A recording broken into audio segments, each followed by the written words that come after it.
Welcome to Shift. We have a fun one for you today, and we're talking about serving others, specifically community meals. Sue Vickerman is here with her daughter, Emma Vickerman, quite an adult now, not just a daughter, can do your own thing. And we're going to start with Sue. And Sue, how did you get involved with community meals? Well, about 2007, we started a community meal, or doing a community meal in the Jordan New Life community. So it was with the Jordan New Life Church, and we would do, I think, 3 of them a year. Most of them were inside, but there was one picnic that we would do in their parking lot.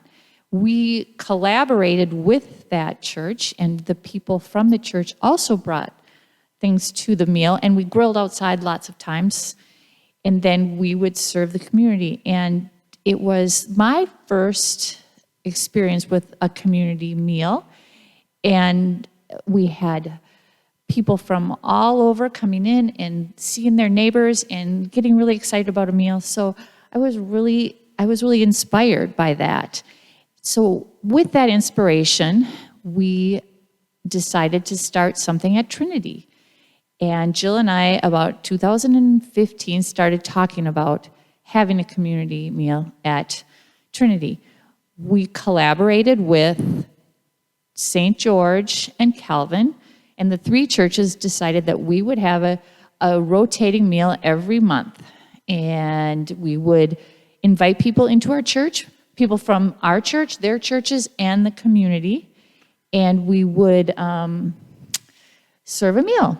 And it started out with about 90 people to 100 coming to the meal. And we had the firefighters that were working that day. We had the police that were working that day come in. We had people from the Woodlands, our neighbors, come in. It was a wonderful experience. And we got to talk to so many people and reconnect with some of the people that we hadn't seen. That was up until probably COVID hit. And then it all changed. And we decided to do a meal every week for, I want to say, was it 21 weeks that we did it during the summer, because the need was so great in our community for food and for supplies. So that's when we started changing what we were doing. And what we changed was we decided that we needed to provide some, household items for people who couldn't afford it and people who lost their jobs, because meal had become more important, more about serving the needy and the poor and some of the elderly who couldn't get out to get their groceries. And so we shifted, and that's when Emma started helping.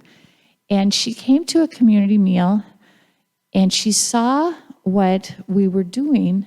And I guess maybe, did you start before COVID? Now I can maybe go to Emma now and shift over to what Emma, Let's, Emma, talk about that. Yeah, so I first joined community meals when they're in the church and would help my mom just on occasion, serving meals, connecting with people, sitting down and eating the meals. We always had our family there, and we'd sit down and then socialize with people we hadn't seen in a while in the church. But the community meal that really stuck out to me, the first one that inspired me to do something on my own, was one during COVID, and we were handing out meals, and there happened to be 5 or 10 extra meals left over. We were talking about where we could bring them. We had already brought them to a lot of our neighbors, and I said, well, I'm heading back downtown, and I drive past many homeless people on my way downtown, and I know there's a lot more. So I packed up all the meals into my car, and I said, I'm just going to drive around until I hand them all out. I was on my own. It was still light out. It was a little bit out of my comfort zone, but felt very safe, and I drove around and handed meals out to everyone. I ended up handing out every meal that I had in my car. And I got home and I said, wow, I drove maybe 1 mile, 2 miles in a radius of my home, and I had no idea the need around me. A lot of times you make a bad assumption that people are looking for money. They don't want meals, they don't want supplies, and that is not the case at all. every person I handed a meal to was so grateful and so thankful to just have a hot meal in hand. They felt, I got told I was God sent many times. Like, I haven't had a hot meal in a week or more. We go to the shelves, but we don't have any way to heat anything up. They were just so grateful to have a hot meal. And How did you feel then? Yeah, it was very eye-opening. It was. It actually like almost brings tears to my eyes. It was, you really feel grateful. I have hot meals, three meals a day. I have the option to walk to the kitchen and heat something out for myself. And it's humbling that others don't have that. So it inspired me to, I wanted to not only take what I had learned, but also give my friends and family the opportunity to see this as well of, really how much people are appreciate and grateful for, something that seems so small to us, but makes such a big difference in other people's lives. Wow. So you took that idea and did you two talk? We did, because actually, shout out to Thrivent, because we got some Thrivent cards for some of these meals and used those for some of the supplies that we gave out. A lot of friends donated to us, and they donated money so that we could buy some of the meal stuff. And then we had Thrivent to buy some of the supplies, because we also gave out supplies at the tent cities or the encampments. So yeah, And that's how we fund meals here as well. Some donations and some in the budget, in the outreach budget, and some from the Thrivent. Right, and we're so fortunate to have what we have, and everyone feels that way in this community. So when I've asked, it has been abundant. There's been so many people giving what they can and more. So that is really how we have done, Emma and I have done her meals, because I've helped her with that, is by having generous people help us. Yeah.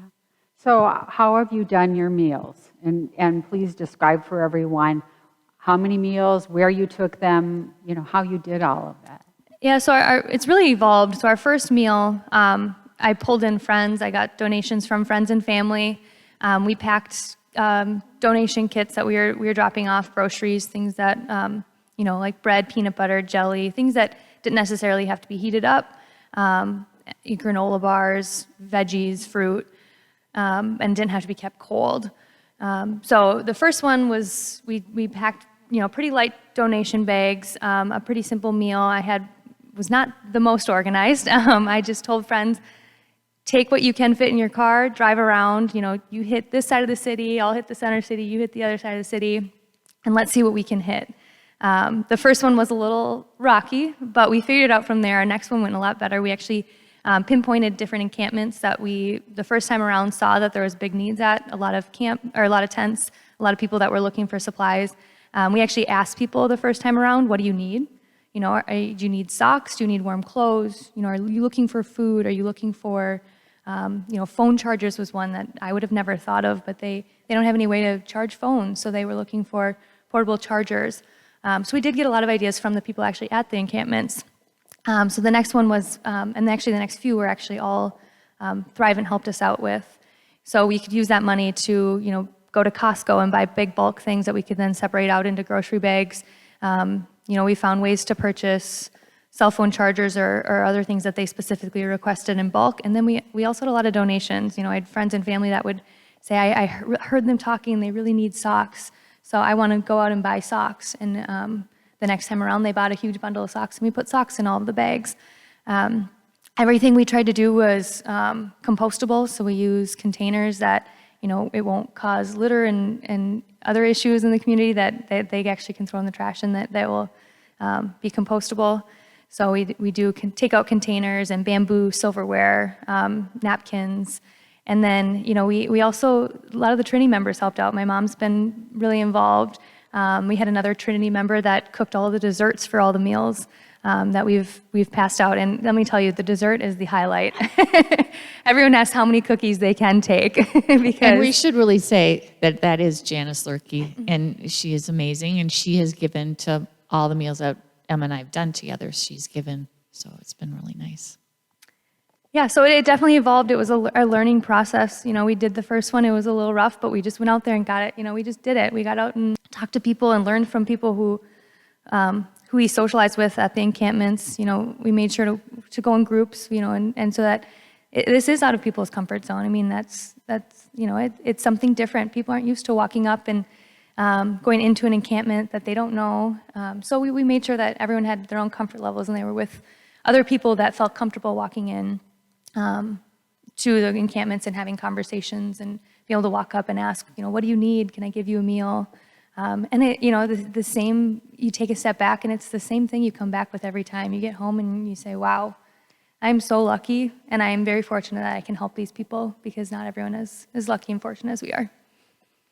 So service in your lives is very important. And I know one of the gifts that you have, Sue, and you have passed down, and you have, Emma, is the gift of hospitality. And this is such a great example of you using that gift with others to make them feel welcome and safe and like they, like they're not alone.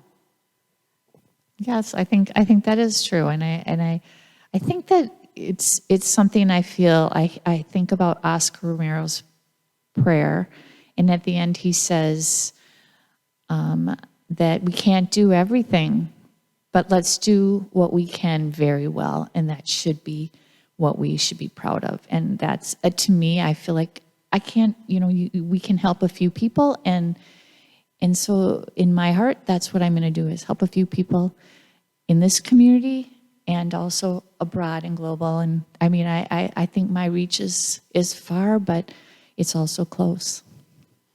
So Emma, you would be that young adult that Trinity would love to see more. And we know that it might not be the case. You might not be at a church service, but you might be. You might go to outdoor. Do you feel connected in some way to Trinity? I do, yeah. I mean, I don't get here as much as I would like to. Part of that is, I'm downtown right now. There's a commute there, but I do try to get here when I can, and I do feel that connection, especially within the community. There's so many people that I've made connections with because of Trinity, and I may not see them within these walls, but I see them outside of these walls in the parking lot or in other events, and that connection has stayed really strong within me. I think that's one thing that we really love. We love to have the grandkids and the kids, and Emma's married. Emma and Kit are married, and so maybe someday it's Emma and your kids. It's Emma and her friends. The multi-generational atmosphere is, I think, really a great one, and I have loved it when my kids have been involved as well. So thank you for doing that. Now we have community meals every month, and there's usually a sign up for volunteering. And will you continue your meals, or what is your thought about downtown? Yeah, we'll definitely continue our meals. We're not on a normal cadence yet. We've done, I think, 4 now since the fall, but we're definitely planning another one this spring. Thank you, Susan. You're welcome. Thank you, Emma. Yes, thank you. Thanks for watching, everyone.